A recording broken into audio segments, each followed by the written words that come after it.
That guy who we just saw had found a way to run for president and actually present himself without taking all this polling information about, well, I'm going to have to say this, I'm going to have to say this, and I'm going to have to say this to knock off each one of these counties and each one of these states. It would have been a very interesting campaign Steve to watch. Schmidt, you were talking earlier about the importance of the concession speech, no matter who is giving it, in terms of what it means for us as a civic moment. I thought it was very, very well done. You know, in this moment, he revealed something of himself. And what he revealed is this is a good and decent man who gave his full effort and fell short. And that full effort should be admired. He did what he needed to do. A very, very tough personal moment for him, for his family. He did it with class, with dignity, with grace, and you know, I think he's a person who's deeply rooted in his faith and his family. I don't think there's any doubt that he's a complete person. His life isn't entirely about ambition and politics, and he'll go on. And I think Mitt Romney will make contributions to our country in the years ahead. No doubt about it. Reverend Al Sharpton? No, I think he really rose to the occasion. He said what should be said. He appealed to go across the aisle now. Let's try to work together for the country.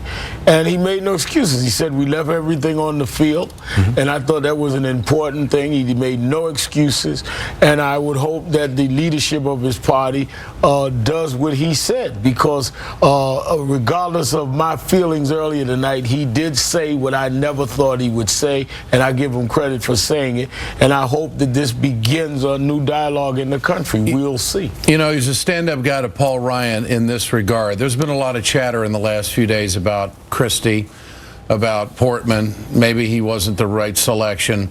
Tonight, as Chris was just saying a moment ago, but he came out and not only said it, he connected it to his family. He said, my wife was the best decision I ever made. Paul Ryan was the second best decision I ever made. That's pretty strong endorsement, and that's taking responsibility. Yeah. I think that, Chris Matthews, you're right to note the importance of him standing there alone and letting the support that he got first from his wife, from his running mate, and from his running mate's wife immediately, and then to be followed by the families. It was a striking visual tableau. I'm not that visual a person, but I'm moved by seeing their families there accepting applause from the crowd, heartfelt applause from the crowd, and then it ending, it's over, they're taking it with dignity. And this campaign, this election night, had a really weird coda to it, had a really weird denouement. It was like a stunning knockout, like the third round. Well, we had the race called at 11:15, and President Obama's supporters in Chicago going nuts, and the not only Ohio called, but the race called. And then we had this very odd hour and a half wherein the Romney campaign decided it was not on board with what all of the networks had done, and with that race that didn't look like it was going to go the other way. And to have that result, that messiness, that long period of messiness, which was weird, because it seems so uncalled for by the numbers, to have it resolved with such abrupt finality by Mitt Romney is the right thing to do by the country, to not let that drive. Can I say something very small? I came into politics with Mormons. Liberal Mormons. Frank Moss of Utah, a great liberal, maybe the last liberal senator from Utah ever, perhaps in our lifetime. Wayne Owens, a young Bobby Kennedy guy who was his top aide. And Harry Reid's a Mormon. And I think we have to keep reminding ourselves, one of the good things Romney got through, and this is a credit to the Democrats, his critics as well, and the media. No one made a big deal about this guy's religion. It wasn't an issue. I didn't see any results that showed anything about religion. We have no religious tests in this country for running for office. I'm so proud. Our family's very good friends with the Marriott. My wife works for the Marriott, and I think the Mormons are good people. Every religion has a mixed bag of people in it. But the religion itself doesn't tell you much, if anything, about the right or wrongness of anybody. And I really think he did prove that a Mormon can be elected president. That's not what stopped him tonight. It was policy, as you pointed out. Policy positions, of which religion has very little to do in a lot of the cases. And I think that he did pass through that frontier of opportunity on behalf of his religion. I think he can say he got that done. I think it's a credit to both parties. We don't have religious tests in this country. But let's just remember, the reason his religion was discussed in political terms by analysts at any point was the Bible-thumping side of the Republican Party, and that's where anti-Mormon feeling resides. Sure. It doesn't exist in the Democratic Party. If he was running in Democratic primaries, it never would have. Most Democrats don't know about it as a factor. They don't even get it. It just well, Harry Reid is a Mormon, but you know, another thing that I think is very, very subtle but very significant is when Mr. Romney said, I called the president and congratulated him. There was no booing in the audience. Yes. I thought the audience would have been more raucous than that. Right. The fact that the audience was respectful is a good sign. There's a few little catcalls here and there that were shut down. I expected an explosive kind of negative reaction. It didn't happen. Maybe that's why they took 2 hours to do it, so that it would sink in. I think Steve called it. I mean, you said we're about an hour and a half away, but I think there's so much been put into this campaign. He had a responsibility. The campaign had a responsibility to do their own due diligence on this. Absolutely. And just, okay, people can go to bed after midnight. Everything's going to be okay. And I think they handled it really well. As we're looking at live images here, this is Chicago. This is the other side of the coin. This is the victory celebration at Obama headquarters. I think we have a photo that the White House has released of President Obama and Vice President Biden after learning that they won tonight. President Obama and Vice President Biden with each of their wives, obviously realizing what had just happened at that point with the race having just been called. I want to bring Michael Steele into the conversation. He's the former Republican Party chairman. Mr. Steele, I have to get your reaction first to the immediate news that we just experienced, which was Mr. Romney's concession speech and this strange hour and a half or 2 hours that preceded it where his campaign wasn't giving up on Ohio. Well, you never want to give up the fight, but first off, if I may congratulate the President of the United States and the Vice President on the re-election. Important work ahead, and we all now have to come together because we face real challenges, and we have a leader who's prepared to presumably take us forward. Secondly, I'd like to congratulate Mitt Romney and Paul Ryan for their campaign, their effort to engage the debate. That's ultimately what this was about, should have always been about, and I think, again, going forward as we turn now to the work that needs to be done, that those two men engage my party, our party, to get at the table to work with this president, this new administration in solving the nation's problems. To your point about the strangeness of the delay, I think Steve said it best. That's the process of not giving up, is that last gasp of finding a way, a strain, a thread, something to hold on to after the long-fought battle. You don't want to give it up in that moment. You want to make certain that every dot has been put in the right place, every T crossed, and making sure that the numbers are what they really are now telling you. So I think this ended as it began, in a way that speaks to the American spirit. People wanted to engage and be a part of a political process, and we've watched that transition occur tonight, and I think in a very magnanimous way. And I applaud Mr. Romney on his speech and the graciousness with which he brought his campaign to a close. Mr. Steele, I know you are a veteran of the kind of ideological combat within the Republican Party and the different factions within the Republican Party trying to figure out which direction the party is going to go. I wonder what your reaction is to the Republicans losing some of these Senate seats tonight that really seemed like they were going to be in their grasp. Richard Murdoch losing in Indiana after he unseated Richard Lugar. We saw Todd Akin lose in Missouri. Claire McCaskill able to hold on to her seat there, even though Missouri went for Mitt Romney.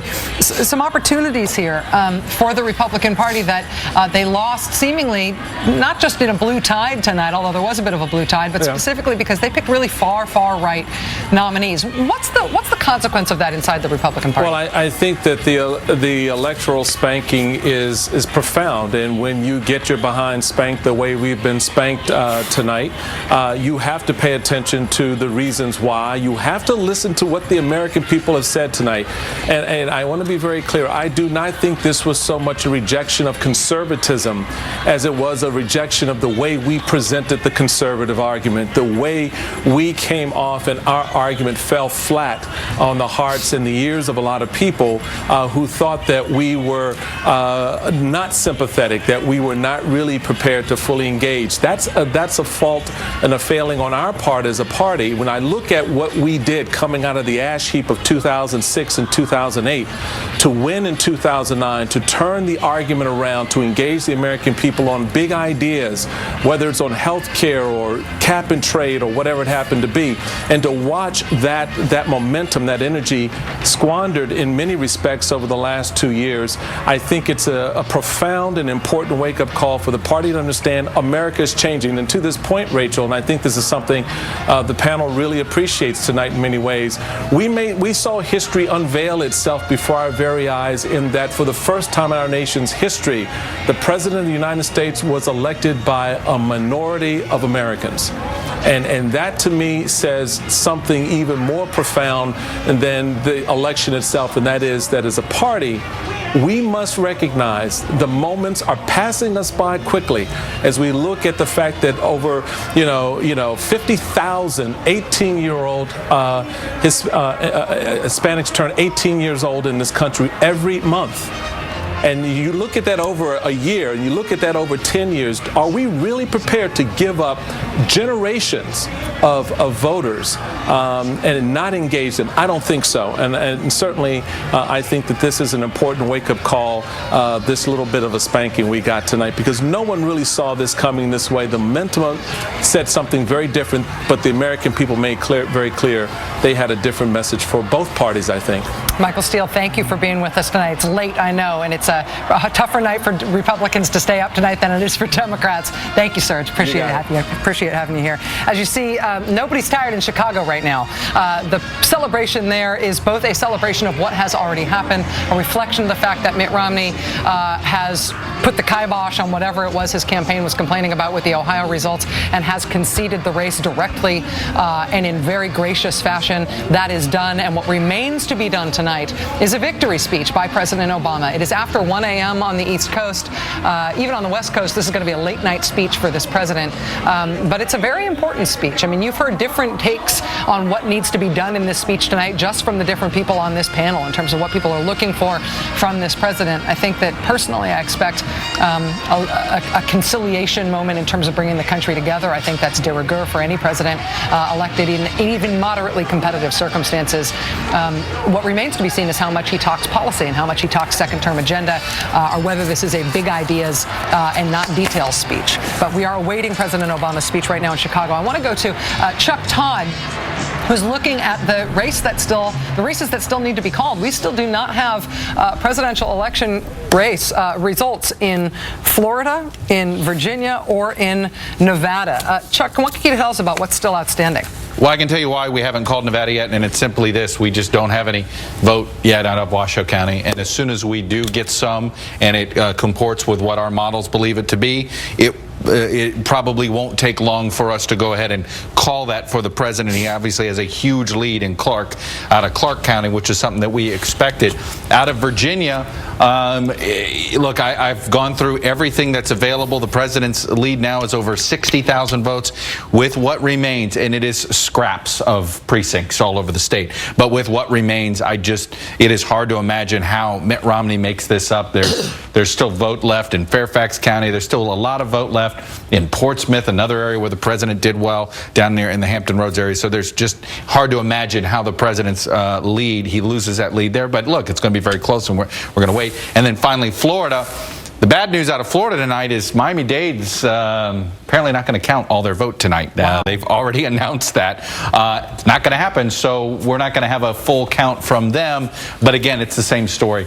I don't know where Mitt Romney finds this vote to make up what is now 17, looks like over 60,000 votes that he's got to find somewhere. And I just don't see where he finds it. Which, by the way, you throw all three of those states, Rachel, and it's 332 electoral votes. So basically, the only state in David Plouffe's 9-state battleground map, the only state they lost was the state of North Carolina. Wow. So that's they set that battleground map, and they micro-targeted them all to death. And there's plenty of conversation to be had about the messaging and all that stuff, but it worked. And he pulled it off, and it is I'll be interesting to hear what the president says about that tonight. But remember, the work begins tomorrow. Democrats may actually gain a Senate seat, and that does strengthen when we do this fiscal cliff the negotiation that's coming up over the next 6 weeks, the Democrats have a stronger hand, not just because the president won re-election, but because the Senate actually could be more Democratic in the new Senate. Wow. Than it is now, even if the House has been reelected by about the same margin. And by the way, speaking of House races, you guys may have known that. Do you realize that there's 120 votes separating Michelle Bachmann and her Democratic opponent, Jim Graves? 974 votes separate Alan West and Patrick Murphy. And I know that Alan West and Michelle Bachmann are two familiar members of Congress to some folks, and might be interesting results that people watching us would like to hear. Here's the thing about Alan West and Michelle Bachmann. There's less suspense about these races than there might otherwise be for a national audience, because you know that if they lose their seats in Congress, they're obviously getting television shows. You're not going to see them any less. That was always my line about Massachusetts Senate. Winner runs for president someday. Yeah. You know, so we've anointed Elizabeth Warren. I'm going to get in trouble there, right, for already touting her as 2016. And loser gets a talk show. So I don't know. Scott Brown might get a talk show. Seriously, the question is... You're right about Alan West, and you know, but I thought the same thing about Alan Grayson, too. He said he's back in Congress. So you never know. He's back in Congress. Michelle Bachmann and Alan West, we at least know where they would get TV shows. With Scott Brown, we have to know if it's Scott Brown the way he governed or Scott Brown the way he ran. We'll have to see. It's been a fascinating night, Chuck. We'll check back in with you as we learn more from these states that are still outstanding. The other thing that's going on tonight that has been historic in some cases and unexpected in others is how ballot initiatives have gone around the state, around the country, including on same-sex marriage. It looks like not just Maryland, but also Maine may have made some very big history on the issue of marriage equality tonight. We'll be looking at that detail when we come back after this break, as well as other ballot initiatives around the state. And again, we are awaiting a victory speech from President Obama tonight. The crowd is still going wild in Chicago right now, waiting for him. That's expected momentarily. We'll be right back.